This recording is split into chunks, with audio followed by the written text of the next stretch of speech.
I'd like to welcome you to this video course on mobile learning in Moodle, and I hope you find it really beneficial to your practice. In this video course, we aim to improve your knowledge of the various opportunities for the use of mobile learning, and we'll also look at other mobile learning techniques that can link back into Moodle. To start with, we will look at some of the different theme options, and we'll provide guidance on how to ensure your Moodle course is displayed well in mobile technology. We will look at different methods of creating content and the use of social media. Then we will focus on communication and the different methods of doing this in Moodle. After this will be the variety of different mobile assessment techniques. The last two chapters will offer different activities, tips and tricks that you can utilize with your learners. In Chapter 1, we're going to look at the setting up of Moodle, so it is ready to be accessed easily through mobile devices. We will mainly focus on Moodle themes and mobile apps. In the first video, we will look at the Moodle My Mobile theme. And this is a theme that comes with Moodle that can be applied when a mobile device accesses the site. The next video is on third-party responsive themes and how they differ from the My Mobile theme. And the next two videos are on the different apps, the newly released Moodle Mobile HTML5 app and some of the other third-party apps we could download.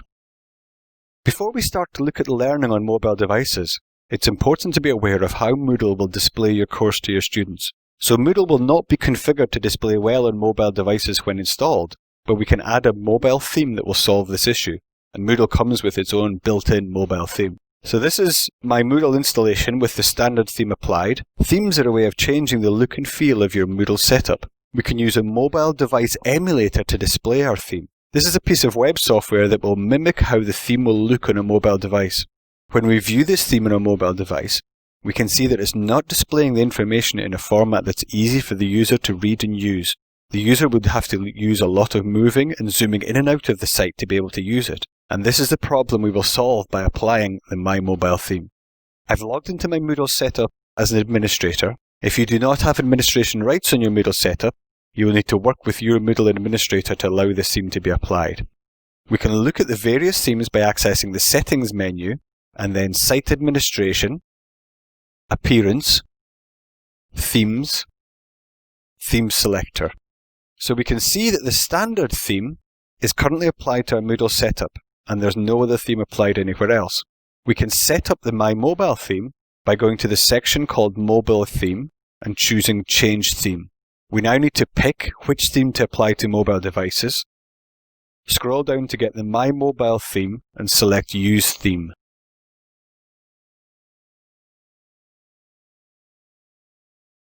You will notice that the theme is not changed on the main setup, and this is because we're still using the standard theme for desktop access. We can see now that the My Mobile theme has been applied. When the device tries to access the site, Moodle recognizes that it is a mobile device and delivers the content using the theme specified under the mobile theme settings. We can see how much more user-friendly this site is with the My Mobile theme applied. We have managed to use the My Mobile theme to enable Moodle to display your content in a more user-friendly fashion. This will provide an improved learner experience, as they will be able to access the different learning activities through an improved mobile appearance. In the next video, we will look at third-party responsive themes that we can use in our Moodle environment. Although the My Mobile theme is great to improve learner experience on a mobile device, in some contexts, we would want the mobile theme to be the same theme as the standard one. Some of the themes that are available on Moodle.org are responsive themes. This means that they are designed in a manner that allows them to adapt to the device that is accessing the site. We do not need to set a mobile theme when using a responsive theme. We just apply it as a main theme. I will show you 3 themes that we've downloaded that are responsive themes. These are the Decaf theme, the Aardvark theme, and the Zebra theme. To download these themes, we go to Moodle.org and go to Downloads and Plugins. There are many different types of elements we can download to add into our Moodle setup, and we want to go into the theme category at this point. We can see at this moment in time there are 65 different themes we can download and apply in our Moodle course. Once we see the theme that we want to download, we click into it and choose this button to download the zip file. We then need to unzip and upload this into our Moodle theme folder on the Moodle server. You may need to get your Moodle administrator to do this part for you. Once they have been uploaded, we go to Notifications and the theme is installed. There are some additional settings we can apply. For example, with the Aardvark theme, we have the option of a fixed width or a fluid width. We want to choose fluid width. A fixed width theme would not adapt itself to the particular device used. So we can now apply this theme by going to Site Administration, Appearance, Themes, Theme Selector. Instead of changing the mobile theme, we're changing the default theme. So we can see the Aardvark theme in our list now we have installed it.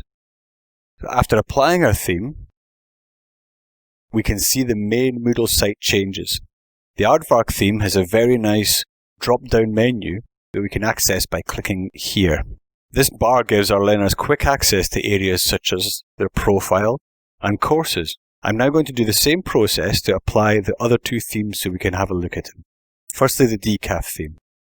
So I've already installed it using the same method as with the Aardvark theme, and we can see that again the main theme changes. And one of the main differences with the decaf theme is that we have the majority of the menu items accessed from this toolbar at the top of the page.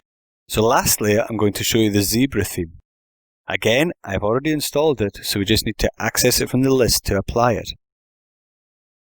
So now it's applied, let's have a look at our mobile emulation software to see how it would look on a mobile device. You can see that the width of the theme has reduced to allow all the elements to fit on the page without having to scroll to the right. So we have managed to use a responsive theme as our main theme in the Moodle setup, allowing this theme to be used by any mobile device as well as main desktop machines. This helps keep a consistent view for our users, one they are familiar with from the desktop, as well as keeping our branding the same. In our next video, we'll look at the new official Moodle mobile app and the benefits that can bring to our learners. Using themes and accessing your mobile site through the web browser is one way of accessing Moodle. Another is using an app on your device. Apps can provide excellent functionality and integration with Moodle, and Moodle have just released the new HTML5 mobile app. So the new official mobile app has just been released to the Moodle community.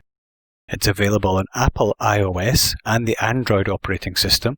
The advantage of this app being produced using HTML5 is that many organizations external to the Moodle core developers will be able to customize the app and also create plugins and add-ons that the community will benefit from. We're going to look at some of the functionality that is available in the new app, and we'll show how this can be used to benefit our learners. It's created using a responsive design, so this will enable it to work across the range of mobiles and tablets on the market.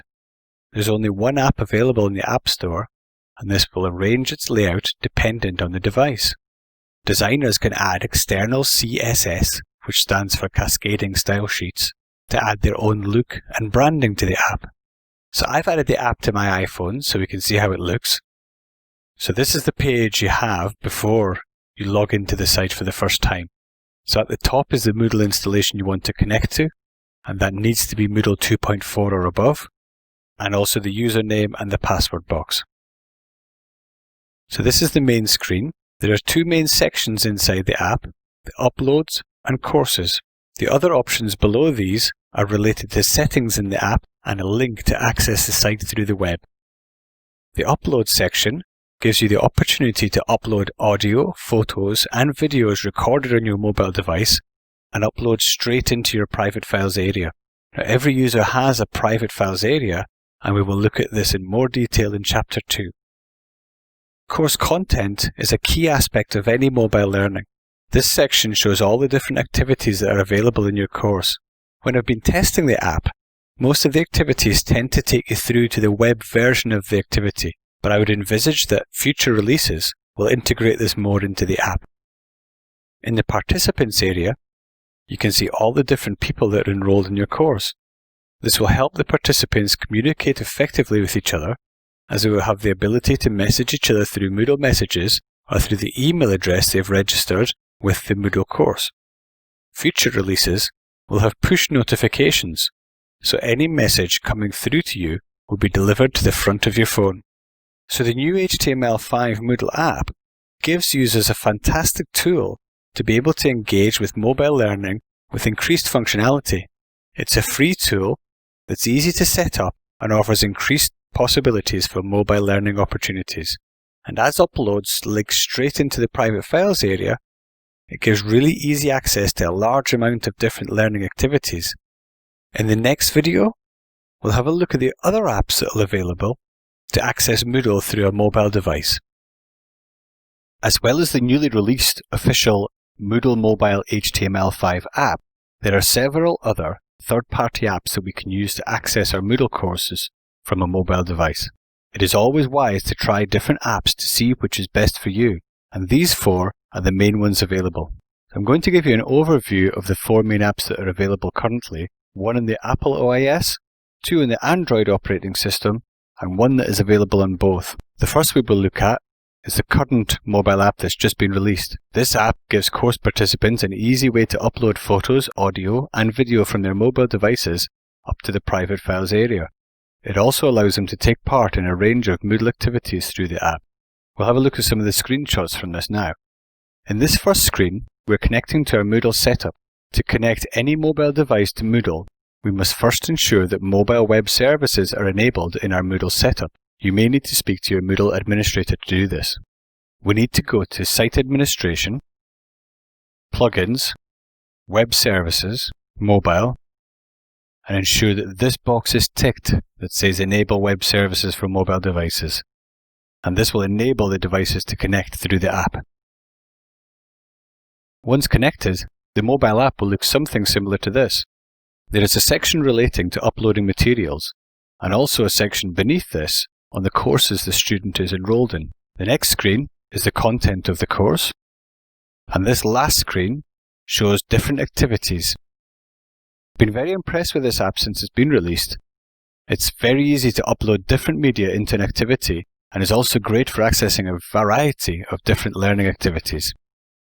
The second app I'll show you is the M-Touch and also the M-Touch Plus, which is designed specifically for the iPad. This is the only app in this list that you have to pay for. Currently costs £1.99. Graphically appealing, particularly on the iPad, this app offers similar functionality to the previous one. The first main screen is the login area, and this takes us through to the courses page, when the enrolled courses are displayed alphabetically. The user can change aspects of the app in the profile page, and this next page is the assignment submission, where participants can add audio and video or photographs, as well as the usual documents and images to their assignment submission. The first of the Android apps we will look at is Mdroid. Again, it opens with a fairly standard login page. Courses are then displayed in list format. Although not as crisp and visually appealing as M-Touch, this next image shows 2 layers of a forum, and with the forum questions displayed in the left screen, and the replies and comments are displayed on the right screen. Another nice feature of Mdroid is the ability to set some files to be available offline. This will give the students even greater flexibility, as they can access content without having any internet connection. This last screen shows the file download area, but this is different from other apps, with the tabs along the top, one for forum files and another for files found in the Moodle course pages. The last app we will look at is Doodle, again available on Android. Again, it's not as visually appealing as M-Touch, and it starts with the standard login page. We can then see the courses listed with teachers' names next to the course. The last 2 screens show the assignments, with more detail on a particular assignment displayed in this last slide. So we've managed to look at 4 different apps that are available for you and your students to be able to access Moodle in their mobile devices. It'd be best to try as many out as possible to ensure that the one you decide will be the one best suited for your purposes. In the last chapter, we looked at the setting up of Moodle for mobile learning and also looked at the different apps that can access your course. In this chapter, we're going to look closer at the content in the Moodle course and how we can ensure that this is suitable for mobile devices. So in the first video, we will talk about ways of optimizing your content, and in the second, we will consider file downloads and what we need to think about when adding content to a course that will be downloaded by course participants. In the third video, we will create podcasts in our Moodle course, and in the fourth, we will learn about sharing photos and videos within Moodle. And in our last video, we will look at the private files area in Moodle, what it is, and how we will use it. When creating your Moodle course, it's important to ensure that it is optimized for mobile devices, because it will provide the end user with the best user experience. Normal content may not work on a mobile device. Optimize your site to make sure it's accessible from mobiles. We're going to look at 3 areas for optimization. They are images, layout, and text. So when optimizing images, we need to think about the size of the image and should only be uploading the image to Moodle once we have resized it. You can resize it inside Moodle, but this is not an optimal solution, as the user would need to download the full-size image for the browser to then shrink it. You can use any image editing software you want for this, from Paint to Photoshop, but I'm going to show you a free online editing tool called Pixlr. It's Pixlr. So we go to pixlr.com and we choose the Advanced Editor. And we click here to open Image from our computer. We can see down in the corner that this image is 3,888 pixels wide and 2,592 pixels high. And we're having to view it at 21% of its size to be able to fit it on the screen. So this is far too big for our Moodle site. To reduce the size, we go to Image, Image Size, and then change the dimensions. Keep the constrained proportions ticked to ensure your image does not get distorted when resizing. It will reduce the height by the same percentage as the width reduction. So in my example, I'm going to change the width to 400, and we can see that the height is automatically reduced to 267. This now looks tiny on our screen, but we're only viewing this at 21% of the real size. So I'll go down to the bottom corner and change this to 100, and we can see the image at its full size. We then choose File and Save to save this back to our computer at the reduced size. The type of file is important when considering optimization. PNG files should only be used when transparency in the image is important. Most images should be saved as JPEGs and with as low a quality as you can manage without it affecting the overall look of the image. Now we will consider the optimization of the layout of a site. A single column of text will work best on a mobile device. A common way of creating navigation in Moodle is using a table with images inside that link through to hidden topics. You can see this in the basic example I've created. Now, this type of navigation may not work so well on mobile devices due to the small width of screen trying to display the table of images. It would be better to use the built-in topics in Moodle. The last area of optimization I want to discuss is regarding text, and this is very straightforward. Just don't include any text-heavy items in your Moodle course. Consider using audio or video instead. A page full of text may be possible to read on the monitor, but when this is reduced down to a mobile phone, this can cause difficulties due to the quantity of text to display. So to ensure that your Moodle course delivers the best user experience to those using mobile devices, optimize your images with regards to the size and type. Think about the layout of your course, avoiding tables if possible, and consider using audio instead of text-heavy pages, as your users will struggle to read this on a mobile phone. When you think about these 3 areas before starting to create your Moodle course, you can deliver a course that is tailored towards mobile learning. So in the next topic, we're going to look at what we need to consider when thinking about file downloads and how we can optimize these. When adding resources to your Moodle site for your students to download, it's important to consider, is this the best way to deliver your content? Will the students be able to access the resource easily on any device they choose? Large files and certain file formats may be difficult to download on mobile devices. Optimize these to offer the best user experience. We're going to think about 3 areas when considering file downloads. These are file optimization, file formats, and the creation of pages in Moodle. When adding files into your Moodle course, always bear in mind that a participant in your course may be downloading the file over their mobile phone network and may also have a limited amount of data they can download.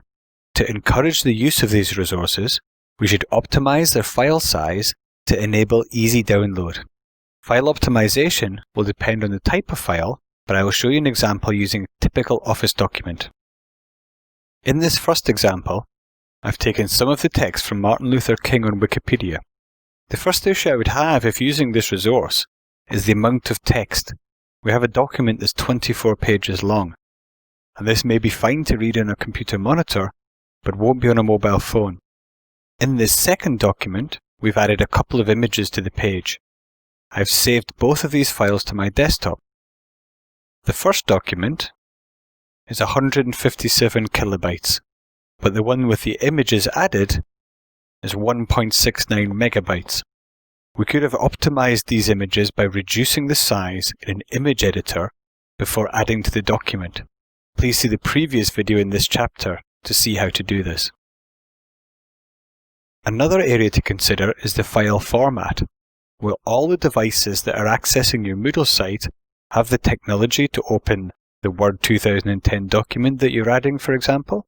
Anything that has Flash content, including many video files, will not be able to be accessed from any Apple phone or tablet. If you have Flash video files, why not upload them to YouTube and embed them in your Moodle site? This will enable the videos to be viewed on most devices. We'll see how to do this in the fourth video in this chapter. It is good practice to survey your participants in your course to find out what devices are being used, and from that you can think about what file formats are going to work with those devices. An excellent way of ensuring most tablets will be able to read the documents you've uploaded is to change them to a page in Moodle. We can do this with the Martin Luther King document we've created. In my Moodle course, with editing on, I choose Add an Activity or Resource. Then under Resources, I choose Page. Give the page a name, and this name will appear in the page in your Moodle course. Write a brief description, and then down in this area, you can add the main content of the page. Clicking this icon will allow the editing box to take over the whole page, making it easier to edit large amounts of text. So I can now copy my text into this page. Click the icon to go back to the main form, and then scroll down to the bottom of the page and save and return to course. So this has now created a page that will be accessible from the vast majority of mobile devices. So when adding files that the course participants are to download, consider if you can make the file size any smaller by reducing the amount of text or optimizing images.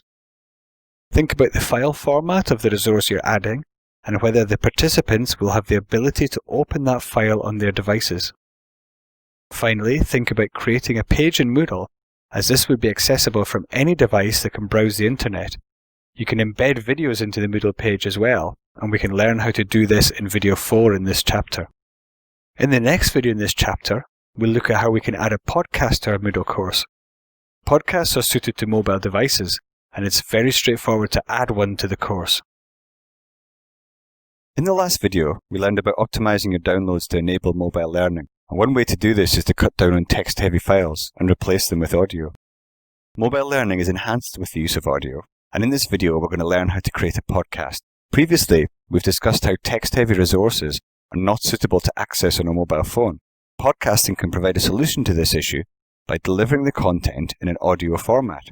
So we're going to use a free program called Audacity to create our podcasts, and then we will use a Moodle plugin called PCast to add the podcast to our Moodle site. So the first thing we will need to do is download these programs. For Audacity, we need to go to audacity.sourceforge.net, and we download the main program by clicking here, and then running the file once it's downloaded. And we also have to download a program called the Lame Encoder, and this will allow us to export the audio as an MP3 from Audacity. So we download the encoder by clicking on Download, Plugins and Libraries. We scroll down the bottom and we've got Lame FAQ, and then we click on the download page here. So we download the file, and then we install Audacity, then install the Lame encoder. And remember where you install the encoder, as we will need to access a file in that installation directory.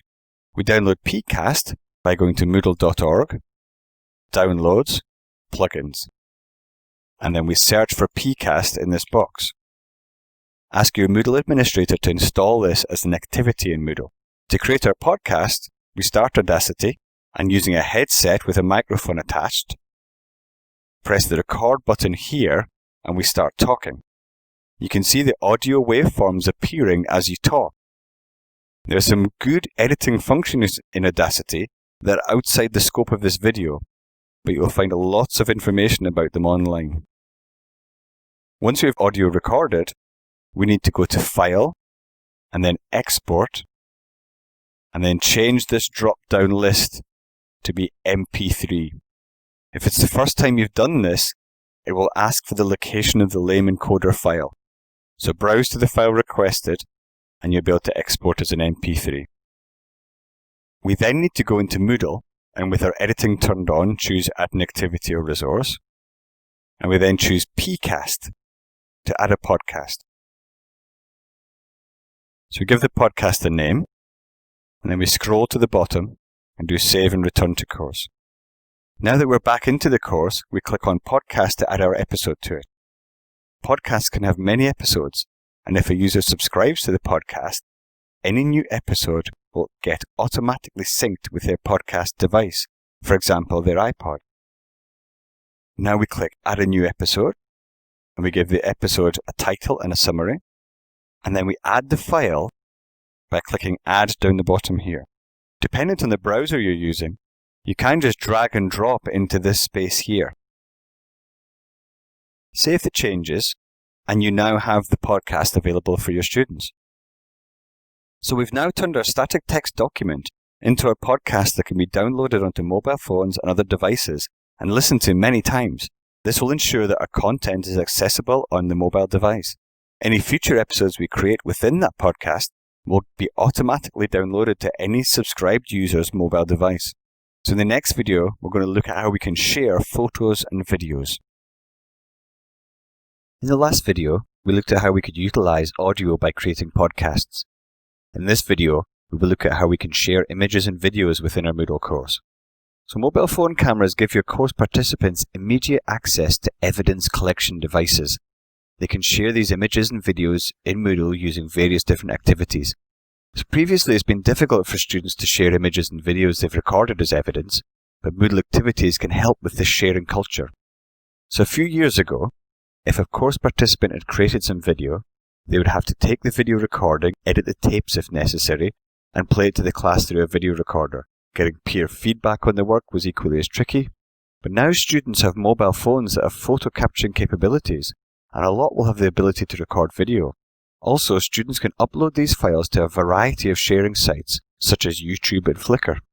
In this video, we're going to learn how we can embed video and images from these sites into our Moodle course. And then in the next video in this chapter, we will see how students can upload straight from their mobile phones into the Moodle course. So we're going to use a forum activity to share our images and video. There are different types of forums, but we're going to set up the standard forum to encourage peer feedback and group discussion amongst our participants. So to set the forum up, with our editing turned on, we go to Add an Activity and Resource. Then we choose the forum activity.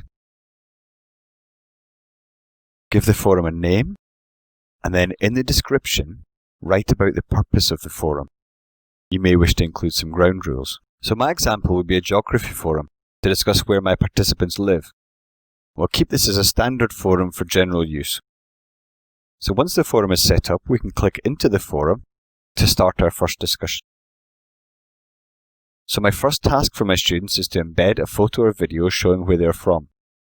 I click Add a New Discussion Topic, and then I give my discussion topic a title, and in the message area, I put the detail of the task required. Okay, now let's imagine I'm a student that has a Flickr account, and I have lots of photos where I live in it. And I also know that there's YouTube videos showing my hometown. So I'm going to go to my Flickr account and choose the image I want to share. I click here to grab the HTML code. Copy this code, and I go back to my Moodle site and into the forum.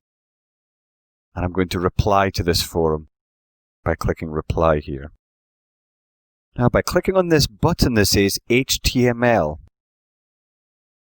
it means I can paste my code in here, and the browser will interpret this as code rather than just displaying all that as text on the page. And so when I click Update now, we can see that our photograph is now embedded into the forum. So let's do the same with a YouTube video. We find the one we want to share, then down in this section, we click on Share, and then we choose Embed. Now we need to tick here to say to use the old embed code, as Moodle does not allow students to post what's called iframes, as they see this as a security risk. So we copy this code, go back to the forum, again we click Reply, and the same way we click on the HTML button, paste the code in, and click Update.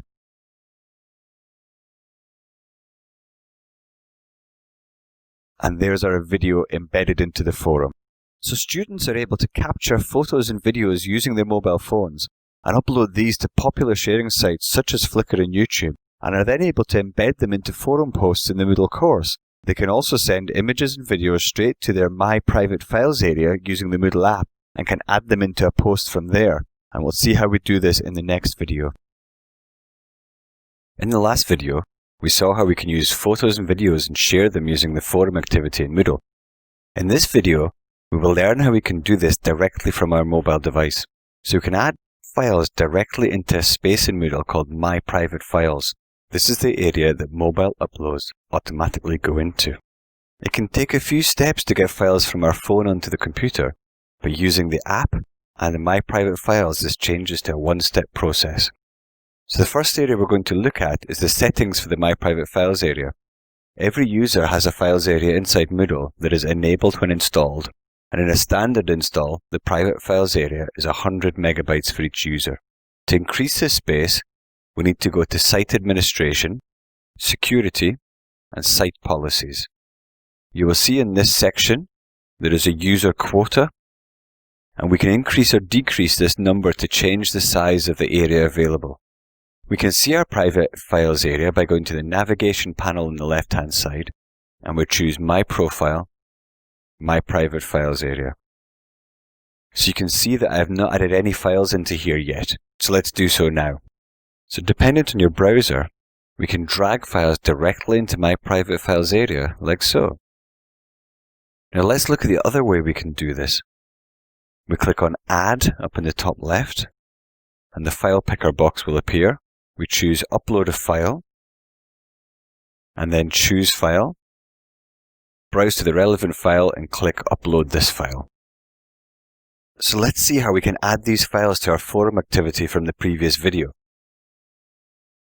So we click into the forum, and then into the relevant discussion topic. We click Reply, and we put in a message. We choose Add, and the file picker box will appear again, but this time instead of choosing to upload a file, we choose Private Files here on the left. And we can see the two files here that we've uploaded. So choose the file, select this file, and down at the bottom choose Post to Forum. So we can now see our post with the file attached. So from the Moodle app, any video, audio, or photos that we take using the app will automatically be uploaded into our own private files area. And this offers a lot of potential for different mobile learning activities. For example, photography students, have them go out into the city and take 10 images of people in street photography style using their phones. They then have to post these photos to a database activity in Moodle. Or health and safety reps take photographs of health and safety signs around the workplace and upload them into a forum. You could even have a lecturer recording audio feedback on assignments through the mobile phone app. When grading the assignment in Moodle, they could add the audio feedback file as a response file in the grading area. It's a really quick and straightforward way to provide high-quality, rich feedback. So each student has their own private files area they can upload files to. This is initially 100 megabytes, but it can be changed by the site administrator. Course participants can upload files into this area through the web or through their mobile app. Once the participants have the relevant files in their My Private Files area, they can add them to a wide range of Moodle activities, including forums, databases, glossaries, assignments, and many more. So this is the last video in this chapter. We've learned all about the various types of content and the considerations we need to make to ensure the content works well on mobile devices. In the next chapter, we'll look at different tools that can create engaging mobile content. We have looked at how Moodle can look and be accessed, and also what to consider when creating file downloads. In this chapter, we're going to look at different ways to create content for our Moodle courses. We will look at the SCORM standards, learning tools interoperability, a free content creation tool called Xerte Online Toolkits, and a commercial product called Articulate Storyline. There are many pieces of e-learning content available to download, either for a fee or no charge. SCORM units are a means of ensuring seamless integration within Moodle. How do we know if all the various learning packages will integrate with Moodle? SCORM is a set of web standards that will enable the smooth working of the package within Moodle. A SCORM is an acronym that stands for Shareable Content Object Reference Model, and the keywords here are shareable content. Any object that is created with the SCORM standards should work across a range of different virtual learning environments, and most importantly for us, will work well within Moodle. SCORM units do not just run from within Moodle, but any assessment that takes place within the package will add the relevant entries into our gradebook. So let's see how easy it is to add a SCORM unit to a Moodle course. I've downloaded this SCORM unit about the history of the atom. I've logged into our Moodle course and I've turned the editing on. And in the topic that I wish the SCORM unit to appear, I click on Add an Activity or Resource, and then I choose the SCORM package here. We need to give the SCORM unit a name and a description. If we tick the box below, the description will appear in the front of our Moodle course just underneath the name of the activity. We then add our SCORM package here. The SCORM package will be in a zip format, and we click on the button that says Choose a File.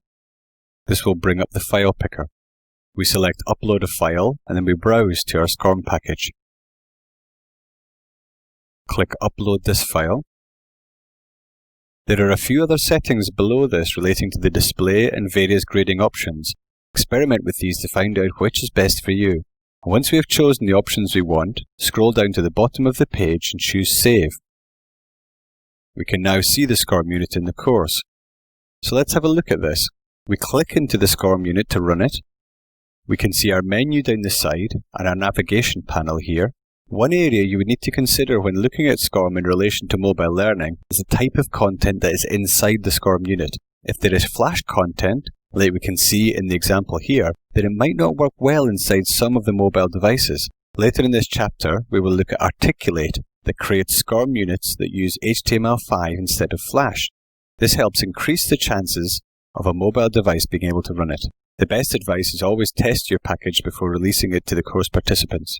So SCORM units are a very common learning resource to add to Moodle, and we can see that SCORM is a very useful standard to know about, as we can be very confident that the SCORM unit will work well inside Moodle and will integrate with the gradebook, as well as running inside our Moodle course.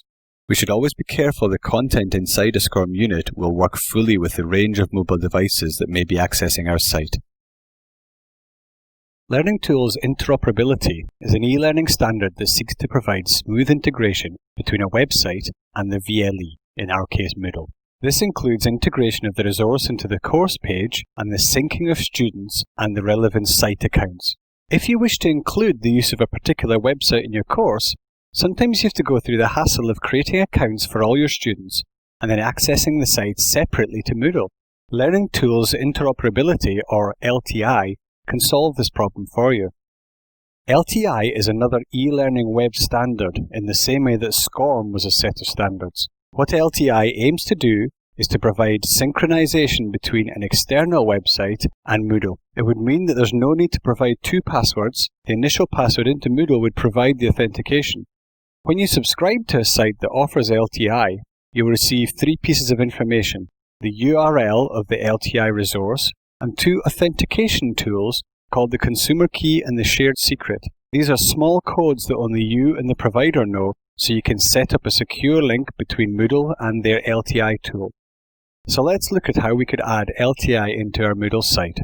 I've signed up with ChemVantage, an excellent open educational resource relating to science. So with our editing on, and in the topic that we wish to add the content, we select Add an Activity or Resource, and then we choose External Tool. So you need to give the activity a name, and this will appear in the Moodle course. The external tool type will depend on what the Moodle administrator has set up. The Moodle administrator can set up the consumer key and shared secret at an administration level, and if this has been done, the staff member would see an external tool type listed here. In my example, we're just going to add this information ourselves, so we choose the Show Advanced, and we enter the relevant information in these boxes. Okay, so I've now added in my launch URL, my consumer key, and my shared secret. One of the options here you can change is whether the LTI tool will pass the grades back into Moodle Gradebook or not. So let's now log in as a student and see this in action. I'm now logged in as one of our students, and when I click on the ChemVantage link, you can see it embeds the relevant information within our Moodle site. Any scores the students will achieve in any of the tests will be passed back into the Moodle Gradebook. So Learning Tools interoperability is an excellent standard that will help to fully integrate an external site into your Moodle setup. You will need the consumer key and the shared secret to be able to set up this integration, and once this is configured, you will have a tool that feels like it's part of the Moodle setup, passing data back into the Gradebook if required. Xerte is a tool created by Nottingham University that allows us to create interactive learning content that will work on mobile devices. It can be difficult to create good quality learning objects, especially ones that are also very accessible and work on all mobile devices. Xerte will solve this problem for us. Now, there are two different tools for Xerte. The one we want to download is the Xerte Online Toolkits. To try this out, I would initially download Xerte on a stick. This is a version of Xerte Online Toolkits that will install on a memory stick. The main version would need Apache and a MySQL server setup, so I've installed Xerte on a stick on my memory stick and I've run the program. So you can see on the opening page there's a My Projects area with some demonstration Xerte objects on the left here. Any new objects we create will appear here. So let's have a look at one of the demo Xerte objects. We can select one and choose Preview. So let's have a look at some of the features. Now you can see on any page you have the option to change colours, including to high contrast colours like this. Users can also change the font and the size of the text.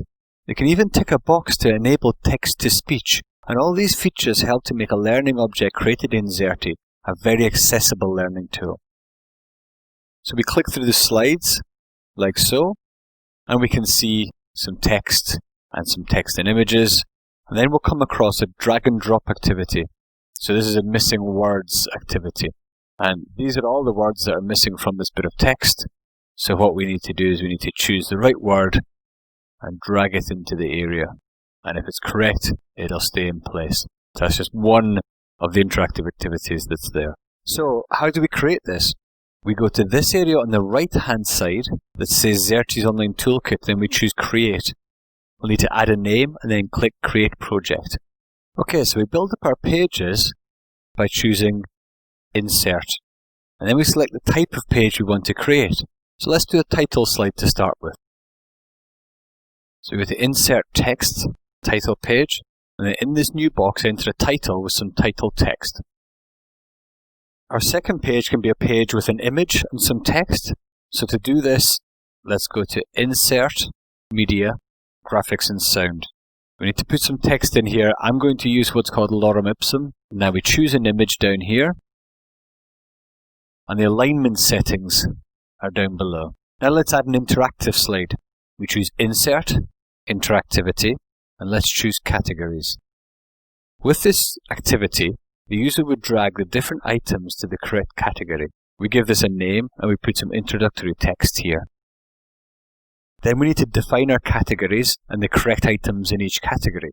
So my categories are going to be blocks, activities, and resources. So I'll now add some items and the relevant categories.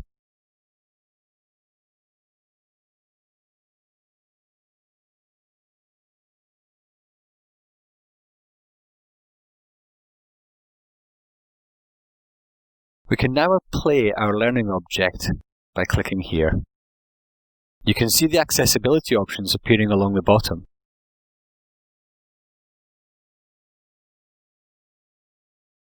So this is our category slide we created, and we drag the relevant areas into the boxes. To export this as a SCORM package, we go back out to the front page, choose Properties, and then Export. And this will give us the relevant SCORM unit. So we can see Xerte is a great tool for creating engaging and interactive learning objects that can be added through SCORM to Moodle. The latest iterations of Xerte have HTML5, so we can be confident they will work on the majority of devices. Remember to download the Xerte Online Toolkits version, and you may wish to download the version that runs off a memory stick to save you having to set up a server on your computer. Articulate Storyline is a new tool from Adobe that will help you create fantastic interactive learning objects that can be embedded into Moodle. It will also create these objects as HTML5 so they will work on a variety of mobile devices. Many of the e-learning content creation tools are complicated and require some coding experience. Adobe's Articulate Storyline solves this by using PowerPoint style editing to create some fantastic tools. It should be noted that Articulate Storyline is a commercial product that retails at nearly £1,000 in the UK, although educational prices do offer significant discounts. Now, we're not going to look at a tutorial on how to use Storyline. You can go to the excellent tutorial material online at the articulate.com community area called E-Learning Heroes. We're going to look at some of the things to consider when creating content specifically for a mobile device using Storyline. So the first thing I would think about is the content and how you would like this to be presented. With mobile devices, it's best not to throw lots of content in the first page. Rather, give the user options to investigate the areas to research within the e-learning object. So we need to think about a design that will allow them to do this. Now here's an excellent example of an accordion type design that does that. You can download this template for free from the internet, and in it you can see the main topic with a little bit of information, and you can expand on any section that you want to look into. Another area to consider is the screen size and the aspect ratio to use. The aspect ratio is the ratio between the length and the width of the content, and there's a lot of debate on the Articulate community regarding the best screen sizes. The consensus is that Apple devices have standard sizes to set your projects at, but the Android devices can vary for each device. In this example, I'm going to create an object to work on an iPad. The recommended aspect ratio for an iPad is 4:3, and the recommended screen size is a default of 720 by 540. If you maintain the 4:3 aspect ratio, you can use different screen sizes if you wish. If you use a different aspect ratio, Storyline will scale your content to fit the screen, but this may not always result in a nice looking object. To check the screen size and aspect ratio, we go to the Design tab and choose Story Size in this setup box. To ensure that the aspect ratio stays at 4:3, we can add 720 by 540 into the boxes and then tick this box to keep the aspect ratio. Now if I try and change the width, the height will automatically change to ensure the 4:3 ratio is kept intact. We also have to think about how we output our e-learning object so it's able to be viewed on the iPad. HTML5 will allow the object to be viewed on as many mobile devices as possible. To export our object, we go to Home, Publish, choose LMS down this left-hand side, and enter the name of our project. Under the section Publishing for HTML5 and Mobile Devices, we have the option of including HTML5 output and also using the Articulate mobile player on iPad. So what does this mean? If we selected all of these options, the object would play using Flash if we were viewing through a browser that supported Flash. If we have the Articulate app installed on our iPad, it would try to launch the app. But if we didn't, it would play the object using HTML5 through the Safari browser. So in this example, I'm going to tick all the options. And once this is run, the publish, we need to select the zip file. So we need to select this option here, the zip file. And so here we are, articulate example.zip. This is the SCORM unit that we will upload to Moodle in the same way as the one we saw in video 1 in this chapter. So here is my uploaded storyline in my Moodle course. Now there are a few settings that I have to change to enable this to work full screen on my iPad.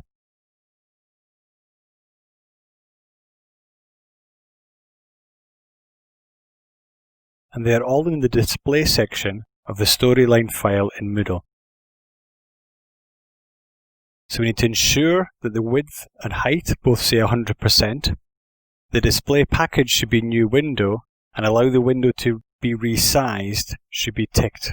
We need to change the display course structure in player to disabled. Now Articulate warned that you should always publish to a local drive on your computer. Don't publish to a USB drive or to a network drive. Publish to your local machine and then upload the published file to Moodle to test. Finally, always test your content on the device that you have published for. So we can see from my iPad screenshots that my content is published well and is running on the Safari browser using HTML5. So Adobe Articulate can help you create excellent interactive learning content without the need for any programming skills. While we haven't covered the creation of the actual content, there's a large amount of easily configurable library content that you can use to create excellent e-learning resources. The program can be exported in an HTML5 format, allowing many mobile devices to be able to access the content. In the last chapter, we looked at various methods of creating content for a Moodle site. In this chapter, we will look at how we can use social media in Moodle. We'll have an introduction to social media with examples of its use in education, and then we will see how to embed a Twitter feed into a Moodle course.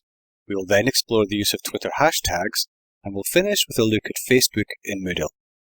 In this chapter, we will learn about social media and how we can utilize this within Moodle. If your course is mainly static content that won't engage our students fully, one method we can use to try and interact with them more is the use of social media. So what is social media? Social media is the many different websites and tools that offer their users the opportunity to create and share content in some form or another. This may be their own thoughts, or it could be family photos or something they found on the internet, or many more things. So why would we use social media with our students? We would be talking to them using a medium they already know and are familiar with. They may find communication through Twitter more engaging than an email, for example. Two main sites that are used for social interaction are Facebook and Twitter. Facebook has been around longer than Twitter and is often used on a personal level to share family photos and status updates, which are people telling their friends what they've been doing. There's a strong culture of sharing images and videos that amuse or inspire. And Facebook can still be used for learning too, and there are many Facebook groups set up so they can subscribe to their page, also known as liking it. This subscription means that at any time they update their page, the update will appear on your news feed. This can be an excellent way of communicating with students, as you will be reaching them in a way they're already very familiar with. Twitter evolved out of the Facebook status update and allows users to type in 140 characters or less, whatever they want. Twitter has evolved to be a fantastic tool to utilize for learning, and also for building up your own personal learning network, where you can seek the advice of many experts in your field, whatever that field may be. While these two tools are extremely popular, they are only social networking tools. There are thousands of other tools available out there that can enhance learning. To find out about these tools, I recommend following the right people on Twitter, reading educational blogs, and watching educationalists' YouTube channels. There are many different innovative ways to use all the various sites, but I'll briefly mention three. First, try blogging with your students straight from their mobile phone using a blogging tool called WordPress. You could have the blog on the screen in the classroom while the students are conducting research or experiments. They could be taking images with their phones and sending them straight to the blog. Secondly, you could create a tag in Delicious bookmarks that you would apply to any website you felt was useful to the class. Delicious is a fantastic site for saving favourite websites. You could then pull an RSS feed on that tag into your Moodle course, so all the great sites the students found would be shared amongst the group. And finally, students could use a social media app called Audioboo to create podcasts using their phone and then embed them into a Moodle forum. Students could then comment and rate each other's podcasts. So social media is extremely popular, and a large majority of our students will be engaging in one form of social media or another. The two most common are Facebook and Twitter, but there are thousands of other sites available. A lot of these sites can be used very innovatively with students to engage and encourage collaboration, reflection, and much more. In this video, we will look at how we can embed a Twitter feed into our Moodle course. Twitter is a fantastic website with a wealth of information and resources available to us and our students in any subject area we choose. If your site is full of static information, there's nothing to bring your students back to the site and to keep their interest. By embedding dynamic content like Twitter feeds, you will ensure that your site is relevant and up to date. So the first thing we will need to do is to identify a Twitter feed that we'll think is worth embedding in our course. If you don't already have a Twitter account, you need to register. It's free and it's one of the best tools out there, so get signed up. And once you've signed up, we need to do a search to find the Twitter feed to embed. So using the box at the top here, search for a relevant keyword. You will see the last 100 tweets that have that keyword inside. And on the tweets that seem most relevant, click on the name of the person doing the tweet and have a look at their Twitter stream. This will be their previous tweets. Are the rest of the tweets relevant to your course? If so, let's embed this stream. Make a note of their username that we're going to embed, and I will use my stream as an example. So this will be @GrahamBoxwell. To create a widget that has this stream inside, we need to go to this web address, https, and it's twitter.com/settings/widgets. And we now choose Create New. So we have some options down the side here. Where it says username, we want to put the name of the person whose feed you want to appear in the Moodle course. Now I'm going to make my feed dark, I think, the theme. But I think the rest is okay. So I'm going to click on Create Widget. This will now give me the embedding code here. I copy all the code that is in this box, and now we need to go to our Moodle site. Now you could embed the code in a label in the main area of the site if you wanted to, but I'm going to embed it down the side in an HTML block. So turn your editing on, and then go to Add Block, down here, and it's HTML block. And we'll now see that a blank block has appeared. Click this cog icon to edit the settings of the block. We need to use this HTML source button to enable us to paste our embed code in. If we pasted it in without clicking the HTML button, it would think that the code is just text and would display that instead without actually processing it. So we paste the code in, and we click Update. We can determine which area of our Moodle page this is displayed on by using this box here. We can choose left or right, and then determine how high up the page the block is displayed. Then we scroll down to the bottom of the screen and choose Save Changes. We can now see that the Twitter feed is embedded into the course. There's some other ideas that we could do in the class.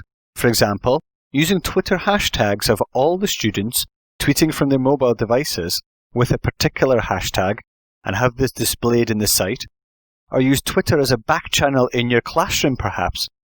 You can see how we do both of these in the later videos in this chapter. So, we've embedded a Twitter feed into our Moodle course. This will provide the participants with dynamic and relevant information that will be constantly updating. The most important elements of this procedure is searching until we find a Twitter feed that's really beneficial to the participants of the course. We can then customize a Twitter widget before embedding into an HTML block. We could have also put this into a label in the main area of our Moodle course. There are many different teaching activities that we can do with a Twitter feed, including getting the students to all participate into the feed using Twitter hashtags. In our last video, we saw how to embed somebody's Twitter stream into a Moodle course. In this video, we'll find out about Twitter hashtags and how we can use these in our course. What if we wanted to embed a stream that was related to a particular topic rather than a single person's Twitter stream? We can do this with Twitter hashtags. You will see Twitter hashtags on many tweets in Twitter. They are just some words after a particular hash symbol, but the use of these help group together tweets around a particular subject. For example, there's a well-known Twitter hashtag relating to educational technology, just hashtag EdTech. I can do a search on EdTech and it will bring up lots of tweets relating to educational technology. They'll be on various different subjects, but they'll all be under the umbrella of educational technology. We don't even have to use a hashtag that's already been created. Let's say I'm teaching chemistry, and I want all my students to tweet about the chemicals they can find around their house over the weekend. I could tell them all to use the hashtag #BoxwellChemistry, and we could pull a feed that would display all the tweets from that hashtag. So let's have a quick look at a couple of popular hashtags. Let's have a look at the feed from the EdTech one. We can see lots of different elements, but all within the EdTech grouping. And let's pick a curriculum area, mathematics for example. A good hashtag in that area is #mathchat. Again, lots of different activities and resources, but all around the mathematics subject. Use Google to find the main hashtags that are used in your curriculum area. So how would we embed this hashtag into our Moodle course? It's very similar to the last video. We go to our Twitter widget page at the https:/twitter.com/settings/widgets. And in the last video, we chose a username. But this time, we'll be choosing search. In the search box, we choose our hashtag. So we will put #mathchat in our example. It will probably be advisable to keep this box ticked, as it will censor out any profanity from our search. Again, once we're happy with our selection, we choose Create Widget. This will give us the embed code again, and we follow the same steps as before. This time, I'll embed it into a label in the front of the course. So with editing turned on, I'll choose Add an Activity or Resource, and then choose Label.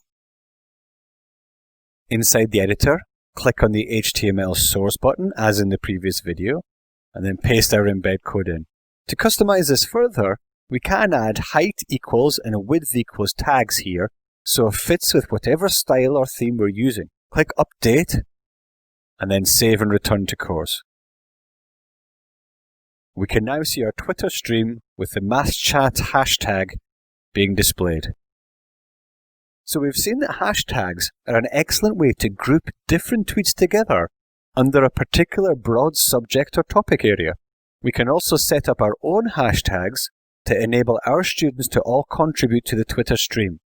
And finally, we can utilize some of the already very popular Twitter hashtags to access a wealth of excellent resources around our subject area. Use an online search to find out the best hashtags for your curriculum area. Facebook is the most popular website for social interaction in the world. In this video, we will see how we can add a Facebook group site into our Moodle site. If all your participants would like to use Facebook with their learning, why not use this inside a Moodle site? We can set up a Facebook group page and utilize this inside a Moodle course. If we're going to start using Facebook with our learners, it's important to consider what Facebook is good at. Facebook is excellent as a communication tool that will likely already be getting used by the majority of our students. It can be good for stimulating a debate, but it is not good at assessing or tracking the progress of our learners. If we are to use a Facebook group, it would be good to have this brought into Moodle so we can bring other learning activities such as formative assessments to our learners. We should start off using a Facebook group page rather than a standard user page when dealing with students.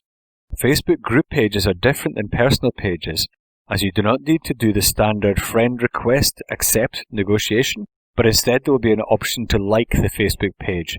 The administrator then determines who can see the page, comment, add posts, etc. There is also a professional distance kept between the lecturer and the student. To set up a Facebook group, you do need to have a personal account and you need to be signed in.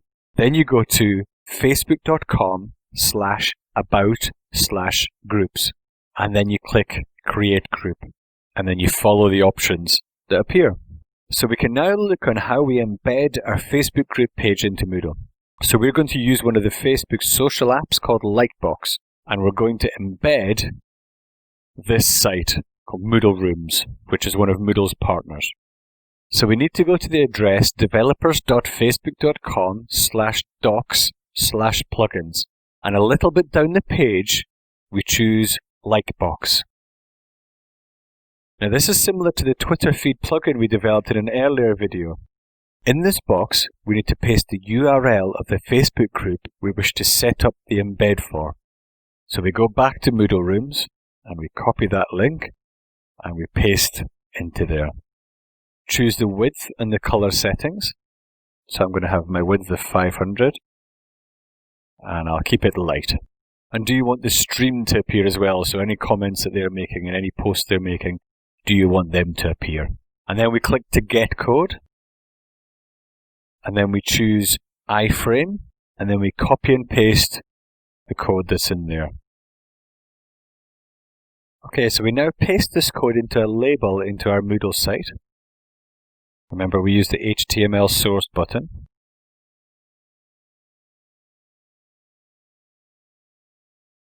Okay, so now we find the feed and the users, the likes, etc. are now embedded into our Moodle page. So we've seen that Facebook can bring some benefits to learning, especially around communication, but there are further benefits by bringing this into Moodle, especially when adding extra learning activities that Facebook cannot provide.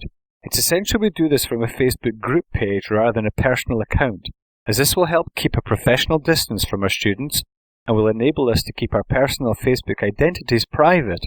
We can use a Facebook plugin called Lightbox to embed our Facebook group page into our Moodle site by putting this inside a label. In the previous chapter, we looked at social media use in Moodle. Some of this use was relating to communication, and in this chapter we shall expand on this and look at the various methods of communicating through Moodle. We shall have an initial guide to Moodle communication, followed by a video on Moodle messaging. We will then look at SMS, which is also known as text messaging, and finally we will look at group forums. In this chapter, we're going to look at different elements of communication with our course participants through Moodle. Is your communications with your students and the communications between the students ad hoc and not recorded or even graded in any way? Moodle communications can help improve this.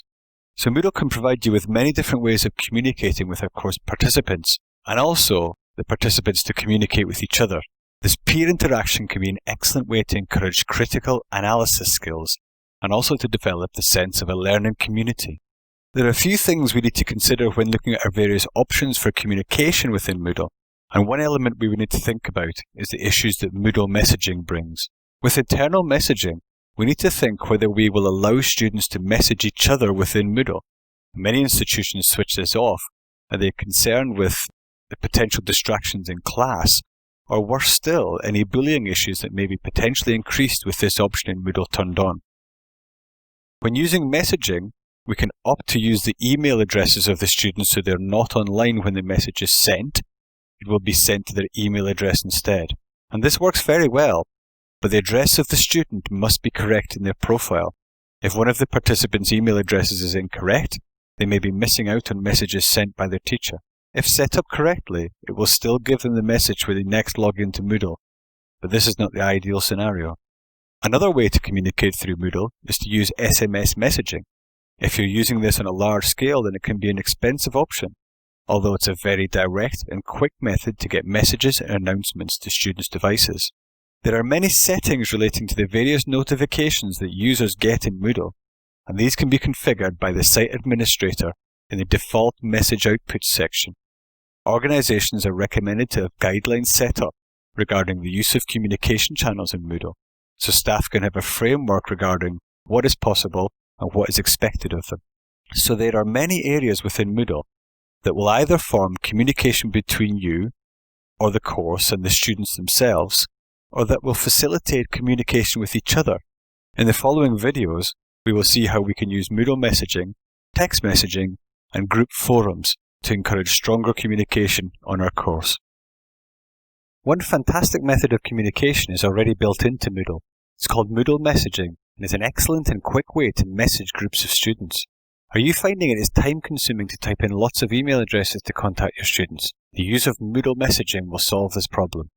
So the first thing we need to do is enable Moodle messaging in Site Administration. So we go to Site Administration, Advanced Features, and we make sure that the Enable Messaging system is ticked to turn it on. There are three ways that messages can be sent in Moodle: using the internal messaging, or by email, or by using Jabber Instant Messaging. And these are set under Site Admin, Plugins, Message Outputs, Manage Message Outputs.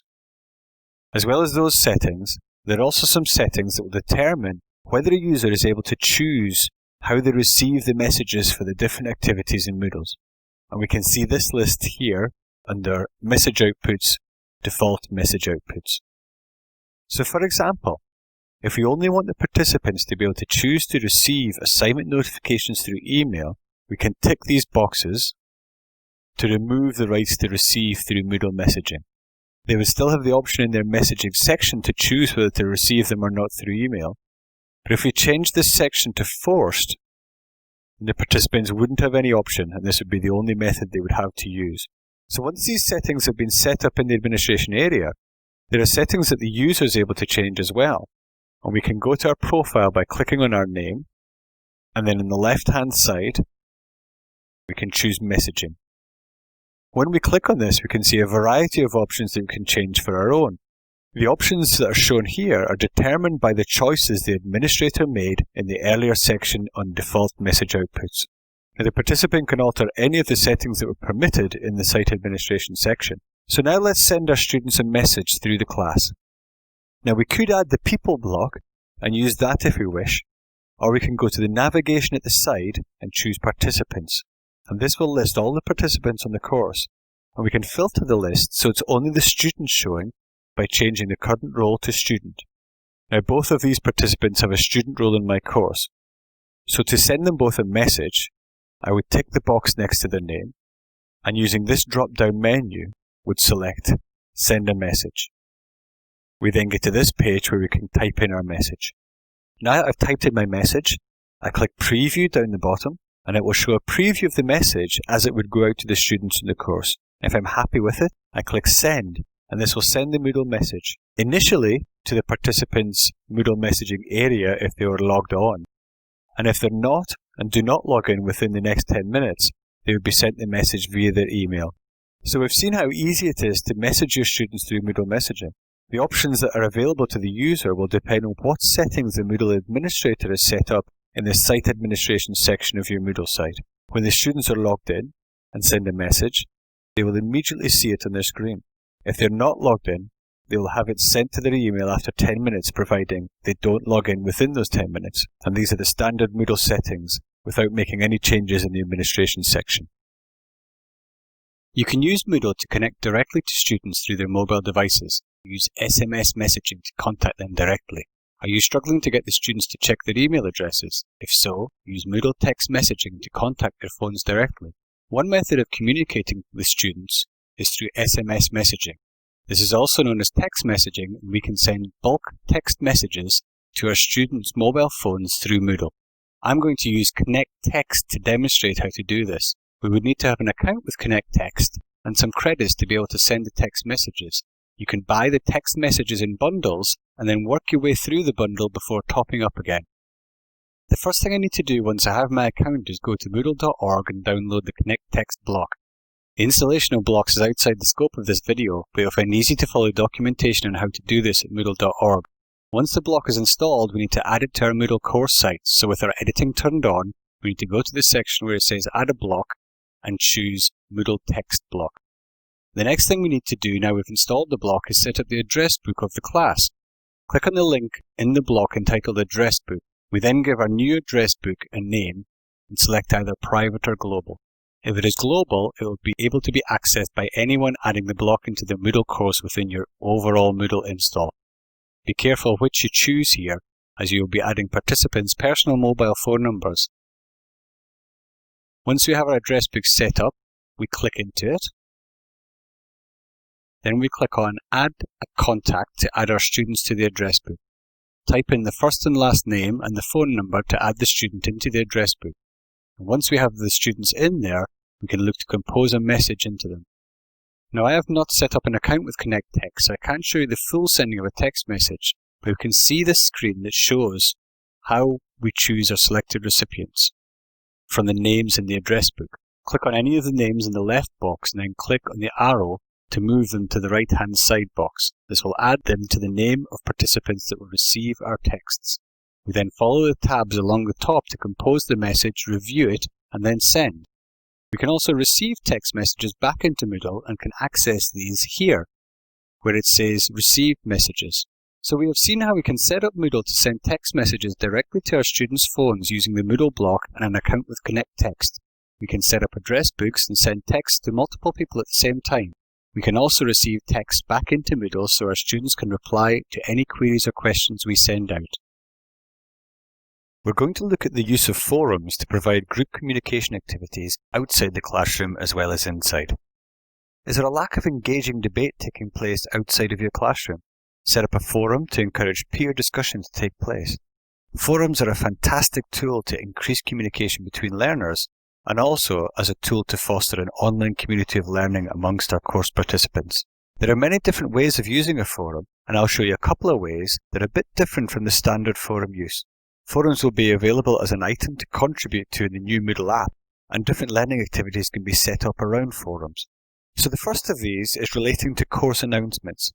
While you can use the news forum linked through to the latest news blog, I'd like to show you a method that's more aesthetically pleasing and also more dynamic. So let's say our course has 5 topics. I'm going to extend our course to 6 topics, and in the 6th topic I'm going to add a forum. Now I'll choose a standard forum for general use. I don't need to change many of the settings, but I do have to ensure that I can get an RSS feed out of the forum. To do this, we go to Site Administration, Plugins, Activity Modules, Forum, and if you scroll down where it says Enable RSS Feeds, this must be yes. And in the activity, the RSS settings will be for discussions only, and we'll say how many articles. Okay, I'm now going to create a couple of example announcements in the forum. Okay, let's have a check of the RSS page for this forum, where it says RSS feed of discussions. So we can see our 2 forum announcements in the RSS page, just here. I'm now going to use an RSS widget generator at surfingwaves.com. Now there are many others out there, just do a search for RSS widgets and try some out until you find one you like. In the settings for our widget, I'm going to paste our RSS feed link into here. And we're going to change some of the settings to make it fit with our page. I don't need to have include entry contents in the widget, as it's just the headline that I want to display. Once we are done, we get this embed code down the bottom. I'm going to copy that. And now we go back to Moodle. Now I'd recommend going to your profile and under the settings for when editing text, change this to standard web forms. So instead of use HTML editor, change it to use standard web forms. This will ensure Moodle does not strip out any of your embed code. So I'm going to put this in a label, and you will see that we won't get any of the editing buttons appearing. We can just paste our code in and save. Now back in our course, we can see our announcements coming through onto the front page. And as more are added, this will scroll up. The last thing we need to do is change the settings back to 5 topics. The second example of forum use I would like to show is when the teacher creates a discussion topic and the students all commit their response, but they will only be able to see each other's response once they have submitted their own.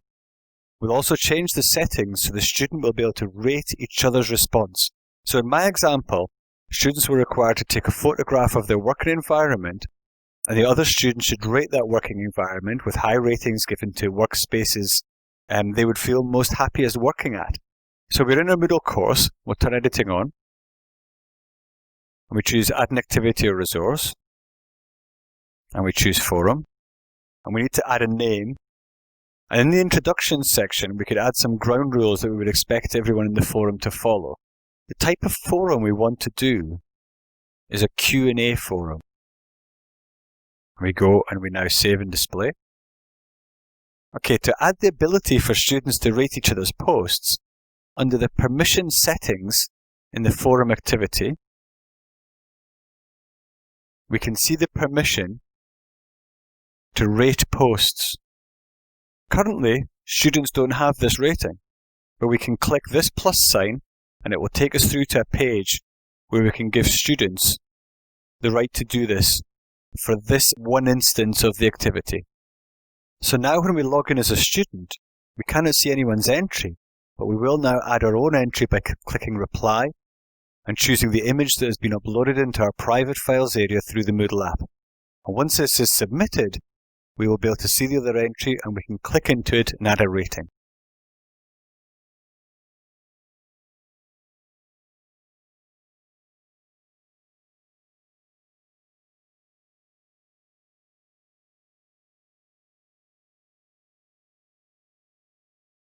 So we can see the other entries, and we can click in and add a rating, like this.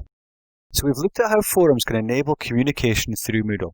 We have looked at using an RSS feed out of a forum and how it can provide a more engaging way to display our course announcements. We have also seen how we can use a Moodle forum activity to gain responses from our students through the Moodle mobile app, and how students can then peer assess each other's forum responses. In the last chapter, we looked at various methods of communication within Moodle. In this chapter, we will look at mobile assessment. In the first video, we'll have an introduction to mobile assessment. The second and third videos relate to quizzes. The first of these will be how to set up a quiz, while the latter will be looking at the various question types. The fourth video will look at audio and video assignments, with a look at audio feedback to finish the chapter. In this video, we will look at what we should consider when thinking about mobile assessment. Can your students assess their learning when they want and where they want? They can if you set up mobile assessments. Why would we set up our assessments so they could be accessed through mobile devices? Well, can your students assess their learning while sitting on the bus on the way to school, or in the park on a sunny day? Do they have engaging assessments where they need to record audio or video files as part of the assignment? You can use mobile assessment to engage and empower your students so they can learn when they want and where they want. When we are considering mobile assessments, one of the main areas to think about is mobile optimization. In a similar way to the first video in Chapter 2, we should think about optimizing our text and graphics so they can be delivered effectively to a mobile device. So you need to make sure that images are reduced to the correct size before adding to quizzes, and also try to cut down on text-heavy assessment. Assessments where large amounts of text that needs to be read before answering questions may not be suited to mobiles, but they can be if you were to change the text to an audio file instead. We need to consider the different elements dependent on the type of assessment we're using. With quizzes, for example, the feedback you can provide is fantastic and is one of the main benefits to using quiz-type formative assessments. In the feedback, you can include elements such as video files, but if we're thinking about mobile devices, we should use embedded video files rather than straight file downloads. And if the students are to submit a quantity of text, make sure that your students are able to use various methods to do so. For example, Microsoft Office tools are not readily available on all devices, but if you were to change your assignment so the students were to type in a text box, then this would solve this as an issue. Similarly, do not give out assignment briefs as Word documents. Instead, either put them in the description part of the assignment or create a Moodle page to enable the delivery of this information to the majority of devices. You might want to reconsider the brief for your assignment to fit in with the use of audio and video. For example, instead of asking a student to write an essay about Newton's laws in physics, get them to do a demonstration of Newton's laws at home, videoed on their phone, for them to submit through Moodle. So have a look at your assessments and see where they could be made more engaging with the use of audio or video. So like our course content, we need to optimize all the elements when setting up online assignments. But the use of these assessments will bring a new dimension of formative assessments to the students. It will give them the ability to learn when and where they want, and we may want to revisit the brief of our assignments to cater for these new type of assessment activities. But our learners will benefit from this with more engaging assessment activities taking place outside the classroom with their mobile devices. Quizzes will be one of the most useful types of formative assessment that you can do in Moodle, and they're very accessible from mobile devices. Are you swamped with the amount of marking you're having to do? Set up self-marking formative assessment quizzes to aid your students and help them with strong, immediate feedback, and it'll help you with a lighter marking workload. Before we go about setting a quiz up, we need to keep in mind the optimization that we discussed in earlier videos. Let's have a look at a screenshot of a quiz question with the standard default theme applied. To improve its appearance, I've selected an option to remove the other blocks in the course. I've also chosen for only one question to appear per page. We can see that the text is still small and not the easiest to read.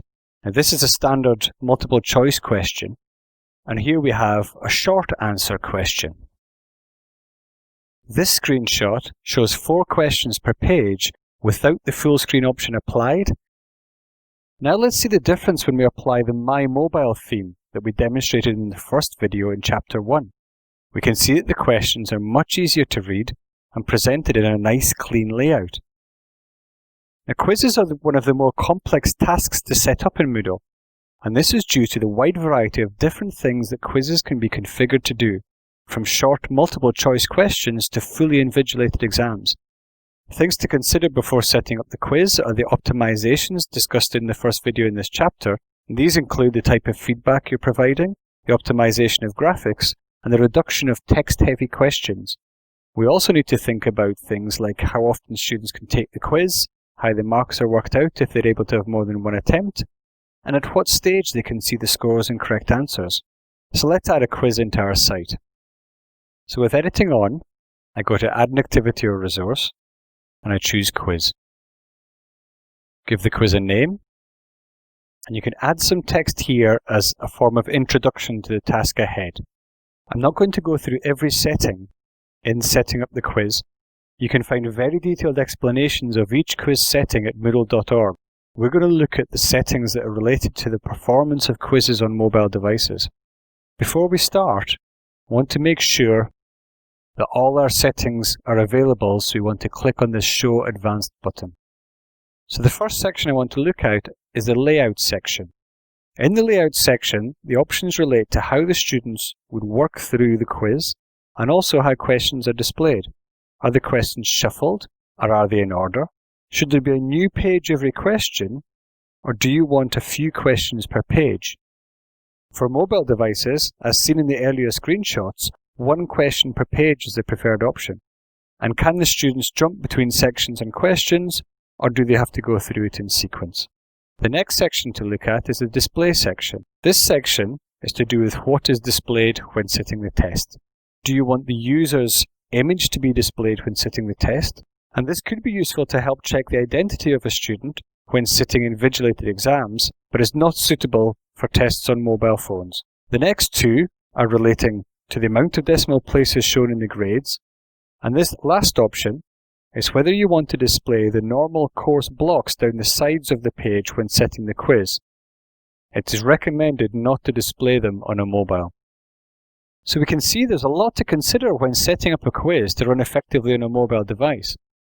Consider all the optimization tips and use the My Mobile theme. There are several other settings within the quiz setup that help a quiz to be displayed well on a mobile device. There are a large amount of options when setting up a quiz. The amount of settings are because of the variety of different uses of a Moodle quiz. We need to consider our questions with regards to optimization for mobile devices by reducing the amount of text and the size of the images. In the next video, we will look at the various question types we can add to a course, and we will think about which of these will work best on mobile devices. In our last video, we looked at how we can set up a quiz. In this video, we will look at the different question types. You may want to assess your students in a variety of different ways. Moodle has a large selection of question types that can cover all your requirements. So now we've set up a quiz, we can add some questions to the question bank, and then add those questions from the bank into the quiz. In your course administration section, you will see a link to the question bank. Click this to get to the screen where we can add our questions. It's possible to set up different categories for the questions to sit in, but we won't be showing how to do that in this video. Let's now click here to create a new question, and we'll go through some of the different question types. So let's start with the more straightforward questions, and we'll go for multi-choice question. So we give the question a name. Although this is not the text that is displayed in the course, this is what is displayed in the question bank. The question text box is the text of the question that is being displayed to our course participants. The default mark is the score that you would get for getting this question correct. And we will notice various points for feedback, as discussed in the previous video. This is the first point, where we can put in general feedback for the students that will be displayed whether they get the answer correct or not.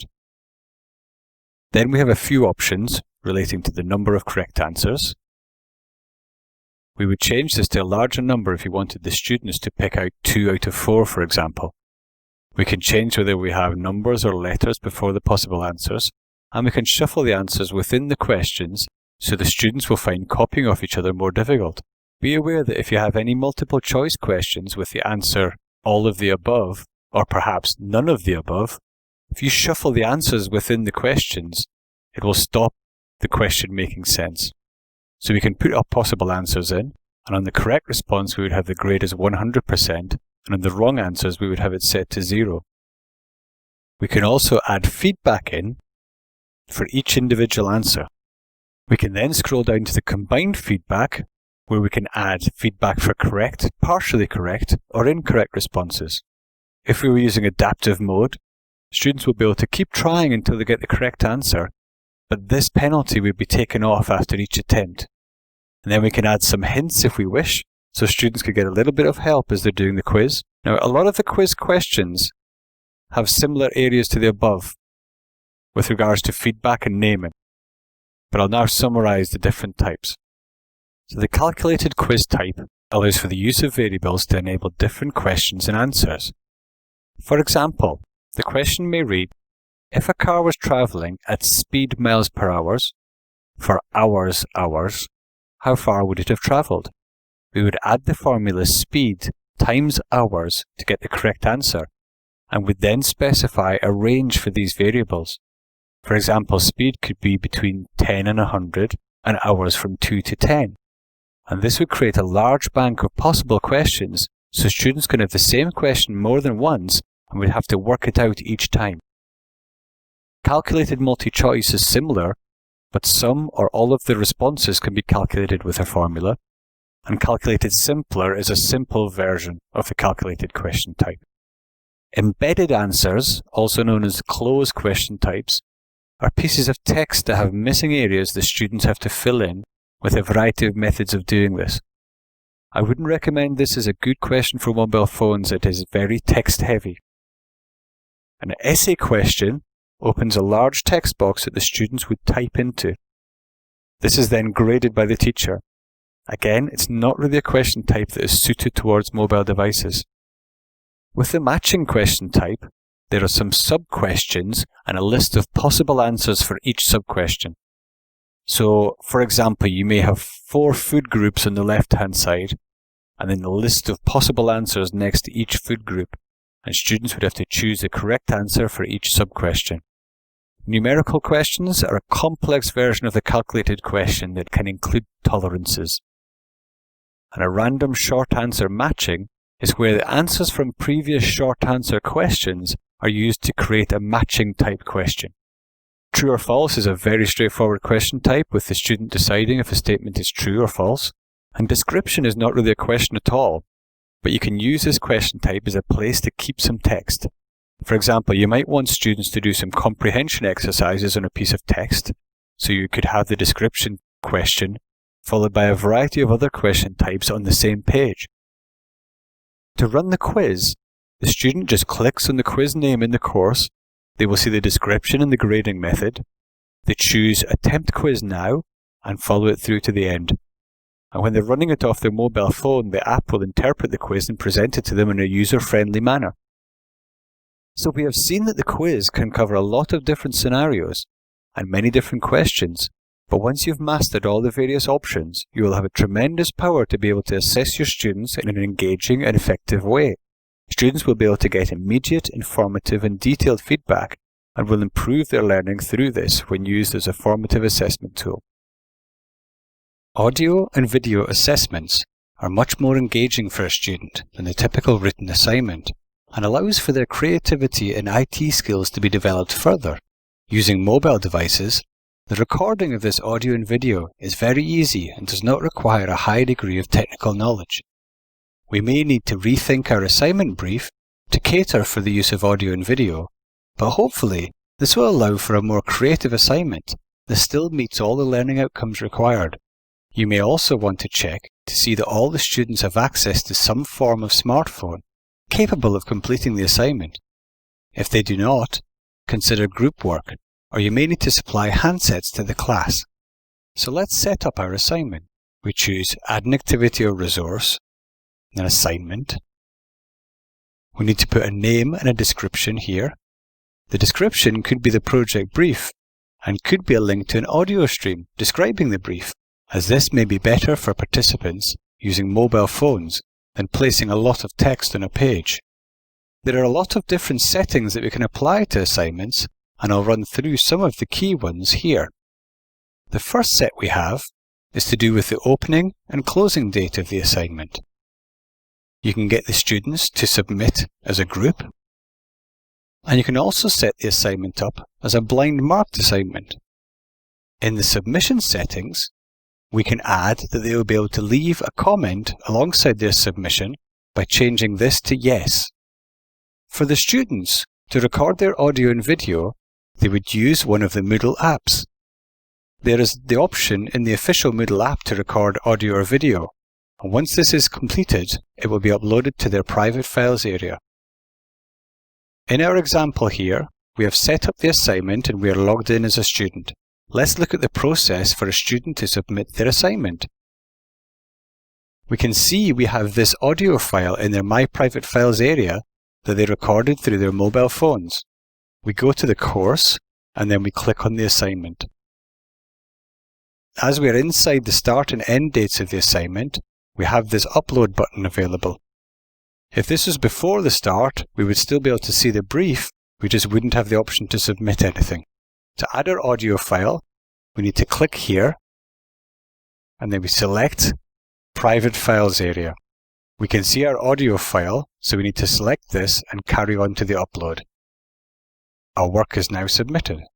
We can now go back in as a teacher and grade the work that has been handed in. We click into the assignment, and we see there is one submitted assignment. When we click on this, we can now see our student and that there is a submission. To listen to the submission, we would click on it and it would play. To grade, we click this option and can put a mark and some feedback. The next video will look at how to and the benefits of giving audio feedback instead of written feedback. We're now logged back in as the student. When I click on grades, I can see the assignment column and can see the grade that I have achieved. So we can see that it's very straightforward to change your assignments from written to audio or video assignments. Setting the assignment up is the same for all submissions, but you may need to consider a change of your assignment brief to utilize fully this exciting and engaging medium. Grading is very easy to do, and we will look in the next video of the use of audio feedback. There is a lot of research that shows the huge benefits to learning of effective and timely feedback. It shows where a student may be going wrong, but more importantly gives them guidance on how they can improve in future work. There is also a lot of research to show the benefits of audio feedback when compared to written feedback. Studies show that students are more engaged with audio feedback, listening to it more than once, feeling it's more personal, aimed directly at them. Teachers report that they can say much more using audio feedback and it takes less time. In fact, even the tone of your voice can say so much to a student, more than written feedback can. This rich media is of huge benefit to your students and is also very easy to do. So let's consider the assignment from the previous video. There's one crucial setting we need to enable for audio feedback. If we go back into the settings and go down to the section entitled Feedback, we need to change the setting where it says Feedback Files to Yes. So our MP3 file with the audio feedback inside will be inserted along with any written feedback we provide. Now I've removed the original grading that we had done, so there's an assignment that needs to be graded. I've used the Moodle app to provide feedback on that assignment by recording some and uploading this into my own private files area. So now we go into the assignment where it says one submitted assignment. Now we click on this as before and go to the area where we can grade. We can add a mark in the same way as before, but this time instead of adding some written feedback, we're going to add a response file. This response file is the file that we have in our private files area. We select this and choose Save. And this has now graded the assignment with the audio feedback there. If we now log in as a student, let's see how this looks to them. We click into the assignment, and we can see the feedback here. Click on it to listen. So we already know how beneficial good quality feedback is, and are now aware that audio feedback can bring even further benefits. We have seen how easy audio feedback is to do for our students using our mobile phones in the private files area. We have also seen how easy it is for the student to access this feedback.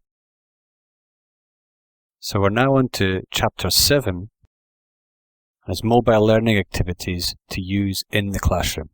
So in this section we're going to take a look at learning walks using Google Custom Maps, using the database tool with camera phones, and using audio within an English literature class. In this chapter, we will look at some different learning activities that we can do in and outside the classroom. In this video, we will look at custom learning walks using Google Maps. Are your classes always indoor and lacking engagement? Get your students outside with their mobile phones on a learning walk. Okay, so in this video, we're going to create a custom learning walk that will get the students out of the classroom and learning outside in the surrounding area of the location where they study. In my example, I'm going to use a history class as my learning walk, and I'm going to use Sunderland as my location. This is something you will need to decide as you start your map by choosing the area of your walk. So we sign into our Google account, and please create one if you don't have one. It's free, and you get access to great tools such as Google Docs. We go to Google Maps at maps.google.com, and then we search for our area in the search box. So I'm going to type Sunderland, England in here. Use your scroll wheel to zoom in further. Click on My Places, and then click on Create Map. Give your map a name and a description. We can click on the satellite button here to get the satellite imagery as well. Okay, now we need to add the different points that we want the students to go to in our walk. So let's add some data points. We use this blue icon and we click to where we want to add some data.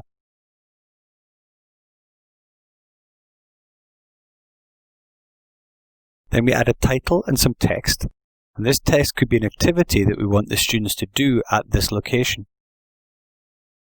I've now added 3 locations as examples, and I've used different activities at each. So at the site of the Old Vaux Brewery, I've asked students to think about what work was done here and to investigate when it closed down. At the Old Sunderland Workhouse, I've asked them to complete some audio describing the differences between their lives now and someone who was in the workhouse in the 19th century. And at St. Peter's Church, I've asked them to take some photos of the church and upload them to the forum in the Moodle course, while also describing the influence the church would have had in the 7th century when St. Peter's was first built. So now we need to draw a path between the different points. We could even have many more points and set up routes for different groups to take so all the students aren't doing the same walk. Now to draw the path, we click on this icon and then click on the various points of the map. We do this in the order you want the students to follow the walk. Now ensure that the icon is across before ticking. You'll need to be slightly off the blue mark to do this. Double click at the end of your walk. We can edit the path by clicking on the hand tool and then back on the path. This will bring up these boxes so I can click on the squares and drag them to any location I want. Now let's add some rich content to the points I've added. So at the demolition site of the Old Vaux Brewery, I'm going to add a picture of what it used to look like. We select the location from the descriptions down the side of the page here. Then we can click on Rich Text in this box and click on this icon to insert an image. We need to know the web address of the image. We can't upload an image at this point. So if the image is on your computer, you could use Dropbox or Flickr, Picasa, or another of many different online file and photograph storage websites. So we add the URL in here, and we can see that the image has now been embedded into our post. So let's now share the map with our students. In Moodle, we could add the URL to the map in a label so students could easily access it using their mobile phones. So we click on this icon that looks like a chain to get the link. And here's the link. We could also copy this embed code and embed the map into our Moodle page if we wanted to. So in this video, we've looked at how we can set up a learning walk so students can get out of their classrooms and use their mobile devices to go on this custom learning walk that we've created with Google Maps. We can set up activities at different stages of the walk that will link back to different parts of our Moodle course. These walks will provide an engaging and stimulating avenue for the students' learning and can be used across a wide range of curriculum areas. For example, in an engineering class, you could have students out on a walk of the various different types of architecture or engineering projects in the area. It's a very flexible and very engaging learning tool. And in the next video, we're going to see how we can use some of the video evidence we have taken using our mobile phone and how that can be used as contributions in a mobile database activity. In this video, we're going to look at how we can set up a database activity and use submissions from a mobile phone camera to fill the database. So do your students use a lot of evidence in their course? And create a database activity to collate this together. In this video, I'm going to use the example of an electrician's apprenticeship course, where the students are not in a classroom as often as they would be out in the workplace. Traditionally, they would have to get examples of work photographed on a camera, or forms filled out by their supervisor to show they have achieved the various competencies involved in the qualification. We're going to create a database activity in the course and are going to show how we can get students to upload images from their phone to this database activity, and also how they can then rate other people's submissions in the activity. So we're utilizing the benefits of peer assessment as well. So as a student, we have uploaded some images into our private files area. If I was an electrician in this course, I would have captured these on my phone using the mobile app, and it would have automatically uploaded into the private files area. We can see that I have 2 images of electrical work that for the purpose of this discussion was taken by the student while working on the job. So as a teacher, I'm going to go into the course and create the database activity. With my editing turned on, I can go into Add an Activity or Resource, and I choose Database. As with most of the activities, we need to supply a name and a description.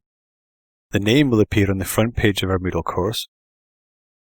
So I'll run down some of the possible settings that we have on here. Similar to assignments, we can supply a start and an end date for the activity. But on top of this, we can also supply dates from when the database will become read-only, and no one will be able to add any further entries to it. The next 3 settings are related to the database entries that the students will submit. So entries is the amount of entries that the students will have to add before it's seen as a completed activity for that student. We can set it so the students are not able to see any other entries until they've added a specific number of their own. If this is left at none, then they'll be able to see all of the entries even before they submit their own. And we can also set a maximum number of entries. The last settings we're going to look at is related to the role that can add a rating to a database entry. Note it is saying here that we need to save this activity before looking at it. So let's do so. So now we've saved it, we can go back into the settings and we can see that Manager and the 2 teacher roles are able to rate the entries. But we want students to be able to do this as well. So to do this, we need to go out of the database settings, and under the database activity settings at the side, we choose permissions. And we need to scroll down to where there are settings that apply to the database activity. We can see there's a permission called Rate Entries, and currently only the roles discussed earlier have permission. But to add students, we need to click on this plus sign and choose Student. So this will now grant students the right to rate entries in this database activity. As we've done it at activity level, the students won't be able to rate any other database activity unless we specify it in those settings as well. So the last thing we need to do is specify what fields are in our database. So we need to click here to add fields, and then we can specify which fields we want. But if we click to choose from a defined set, we can select Image Gallery. So this will give us the fields of name, caption, and image. And this will be great in our example, so we will select this. Now as a student, I need to add an entry. And then I choose the name and a caption, and I add the image.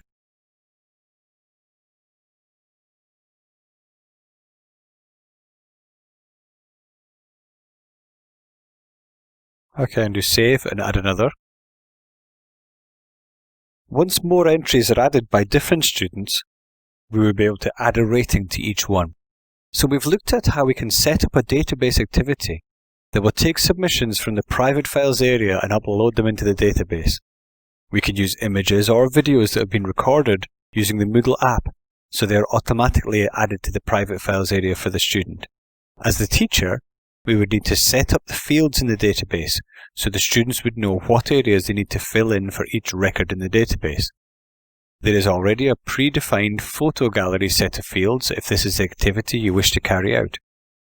We need to change permissions for the rate part of the database permissions to allow students to be able to peer assess each other's work, but this is very straightforward. In the next video, we'll look at different ways that we can use audio in an English literature class. In this video, we're going to see how audio can be used to enliven your English literature classes. Are your English lit classes very dry and textbook based? Use audio to enliven and enrich the classes. So the first thing we're going to look at within the subject area is the use of podcasts. We saw in the fourth video in chapter 2 how easy it was to create our own podcasts, but let's have a look at the podcasts that may be already available. Now there's a section of iTunes called iTunes U.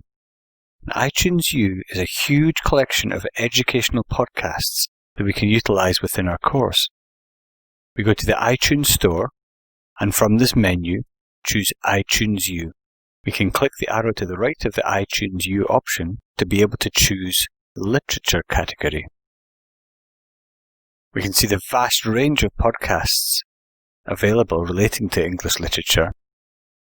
One example here is from Yale University and is about Hemingway, Fitzgerald and Faulkner. We can click into here to see all the different episodes in the podcast. So go to iTunes U and see what you can discover there. The second area I want to demonstrate with regards to the use of audio in English literature is a program called Audioboo. Audioboo is a great piece of software that makes it very easy to record audio through your phone. Using the Audioboo app on my phone, I've recorded myself speaking some of Robbie Burns' quotes. It's really straightforward to set up the app and any recordings will get put up onto the net. This will allow us to embed it into resources. So we click into what's called the Boo and then this link to get the embed code. So we copy that and now we can go into Moodle's site and we'll embed it into a label. So with editing on, we select label and then in the label text box, I want to click the HTML button before pasting the code in. Now we can save and go out to the main site to see the Boo sitting there. The last area I want to show you in this section is something called VoiceThread.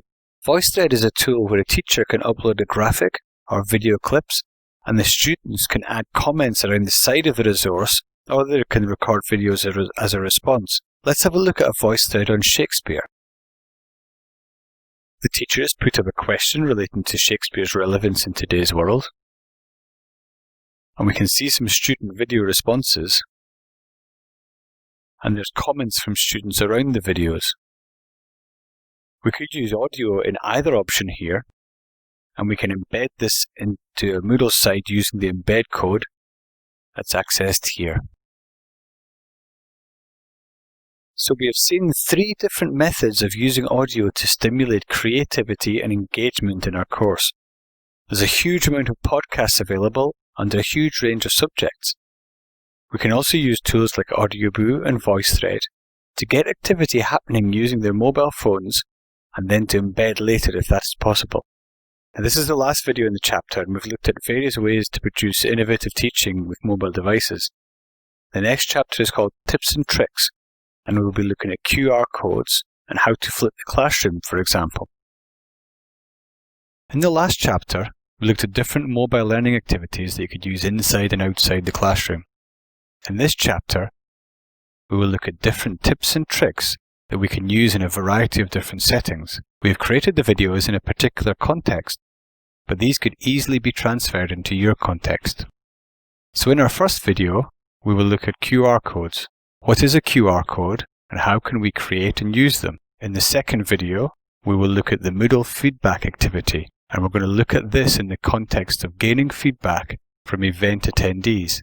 In the third video, we will look at how we can use blogging to foster more reflective practice in HE students. And in the last video, we will look at flipping the classroom in a school setting. We will look at what flipping the classroom means and different ways we can implement it. One way of enabling mobile devices to work with your Moodle course is, instead of adding plain links into your site, to use a thing called QR codes. QR stands for Quick Response, so they are quick response codes. They're a type of two-dimensional barcode that can be read using smartphones. They can link directly to text, emails, websites, phone numbers, and more. So we're going to learn how to create a QR code and how to put that QR code into our Moodle site. We need to use a QR code generator to create our QR codes.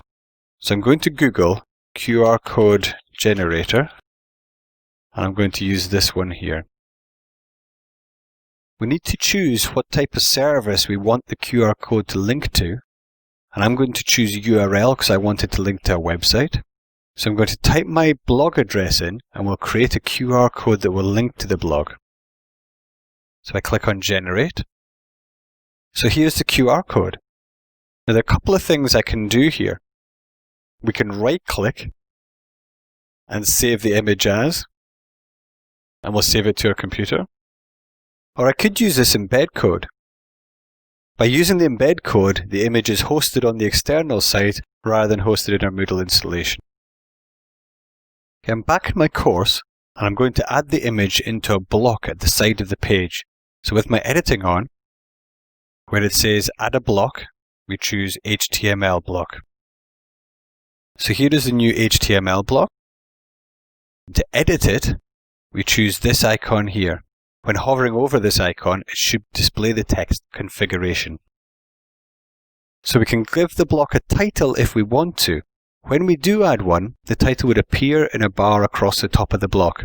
If it's blank, then there would be nothing along the top.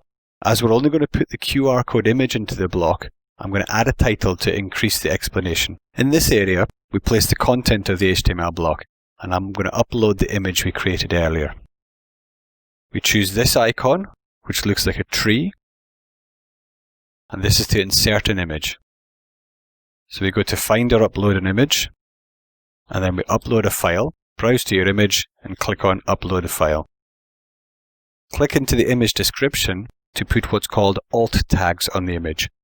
Alt tags are very useful for anyone with visual impairments, as they can use screen readers to access the tags, and they will know that this is a QR code. So my alt is just QR code to link to Graham Boxwell's blog. Now the rest of the settings in the block is related to where the block appears in the course. So where it says on this page, I'm going to change it so it's on the right hand side.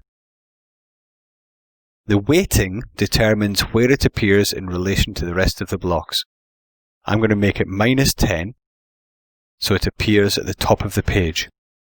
Now we may need to change the image size if we have scroll bars appearing. The block needs to fit in the size of your sidebar. We should change the image size as discussed in Chapter 2 when we spoke about image optimization. So when changing the size of the QR codes, the proportions need to be kept the same or the QR code will not work. So if we reduce the height by 50%, we need to reduce the width by the same percentage. So we can see the QR code appearing here. Now I've added a free app called QuickMark to my iPhone, and when launching this app, I scan the QR code and my phone now displays my blog. And there are many other apps similar to QuickMark that you can use to scan QR codes. And we could also use this in reverse and have the QR displayed in different posters and literature, and the scanning of the code would result in accessing the Moodle course. So we have seen how to create a QR code that will link through to external sites, or that we could use outside Moodle to link back into the course. QR codes can be used for many other purposes too. We've seen how we can place the QR code in our Moodle site in an HTML block in the sidebar. And it's important not to change the proportions of the image when resizing, as the data held inside would no longer be valid. In the next video, we're going to see how to create a Moodle feedback activity so event attendees can give feedback through Moodle on their mobile devices. In the last video, we looked at how to create a QR code and use this within Moodle. In this video, we will look at how we can use the feedback activity to obtain responses from attendees of a conference. Do you want to know what the respondents thought of your conference as soon as they leave? Use the Moodle feedback tool to set up a survey that they can complete on their mobile phones. In this example, we're going to use it for a conference, but this could be applied to any situation where we would look to obtain feedback. The first thing we need to do is enable the feedback activity in Moodle, as the standard installation of Moodle doesn't have this switched on. So to enable this, we need to go to the Site Administration, Plugins, Activity Modules, and then Manage Activities. You can see the activity called Feedback, and we click the I to the right. So let's create a quick survey for our conference respondents. We go into our Moodle course, and with editing on, go to Add an Activity or Resource. From the list we choose Feedback, and click Add. We then give the survey a name and a description. The description will be seen by our respondents before starting the feedback activity. Now there's a few different settings on this page and I won't be covering all of them, but there are a couple I'd like to point out. Now this setting that is titled Record Users' Names allows us to make the survey anonymous or not. And this box that says Page After Submit is a place where we can enter any message we would like to pass on to the respondent once they have completed their survey and submitted it to us. Once we have completed the necessary information, we choose Save and Display. We can now see 5 tabs along here, and we need to choose the Edit Questions tab to add some questions to our survey. We can choose the question type here, and then Add Question to Activity. There's a nice range of questions, and I'm not going to be able to cover all of them in this video, but I would recommend visiting docs.moodle.org/23/n/building_feedback. And down on that page, you have all the different question types and what they do. So I've now created a quick survey that I'd like my conference guests to access. So let's check to see how this looks on a mobile device. So we're using the default layout with no My Mobile theme. And so here's screenshots from the browser. We can see that the text is small and very difficult to read. Now if you use the mobile app, the Moodle mobile app, we can see that the survey appears in the course content on the left. However, when this is selected, it opens the survey in a browser, therefore we view it the same as before. Now when we switch on the My Mobile theme, let's see how the survey is displayed then. So we can see on the right it's now clear, and it works very well on mobile devices. Now the optimization tips that we've discussed in other videos in this series will apply here as well. So don't use text-heavy questions, although who would want to answer a survey that had a large amount of text to be read beforehand anyway? Also, if you're using images in your survey, think of how they can be reduced in size before adding into Moodle. So following on from the last video about QR codes, if you're using a Moodle feedback for a conference survey, why not create some posters that you can display at the exit of the conference that has a QR code on it that's been generated from the URL of the survey. And that way people can scan the QR code and have the survey pop up directly on their phone. And if you grant guest access to the Moodle site, the respondents would not need to log into Moodle to complete the survey. So we've seen how we can use mobile devices to survey attendees at our conference. We could have used the same technique to create an exit ticket for our students, for example, checking what areas of the lesson they understood and perhaps more importantly, what they didn't understand. So this technique can be used across a range of different scenarios. It is important to bear in mind the optimization techniques we've learned in earlier videos. In the next video, we're going to look at blogging from our mobile device. In this video, we're going to look at blogging and how it can foster reflective learners. This is especially applicable to HE learners. Struggling to enable reflective practice in your learners? Use blogging as a tool to encourage self-reflection. Now the word blog comes from the phrase web log. A blog is a collection of posts that are chronicled in date order. Blogging tools are great to help foster reflective practice in our students, and we will use the blog like an online writing journal. So why should we blog? There's a lot of research that shows reflective learning helps to develop critical thinking, self-awareness, analytical skills. Using blogging will help develop these essential skills, and it emphasizes the need for HE students to be involved in a blogging activity. Many higher education courses are using writing journals with their students. So if you're using writing journals in class and some of the students are not engaging with this, consider changing to an online blogging tool instead. So what tools should we think about when blogging? There is a blogging tool inside Moodle, though I wouldn't recommend it as not one of the best tools out there for blogging. I would recommend WordPress or Blogger, as they give you a large range of customization options, and you can also post to them straight from your mobile device. Students can set up individual blogs at WordPress.com or Blogger.com at no cost. The only drawback to using either of these tools is that they're not secure inside your VLE, and members of the public can view them. Another idea would be a group blog. As a teacher, why not set up a classroom blog that all the students can post to, and then embed this into your Moodle page? So let's have a look at how we can do this. Okay, so I currently blog at the web address www.grahamboxwell.co.uk. And I'm going to embed this blog into my Moodle site as a page. So in Moodle, we go to Add an Activity or Resource, and we choose Page. Give the title and description as normal. And then inside the page content section, we push the HTML button, and we add this code.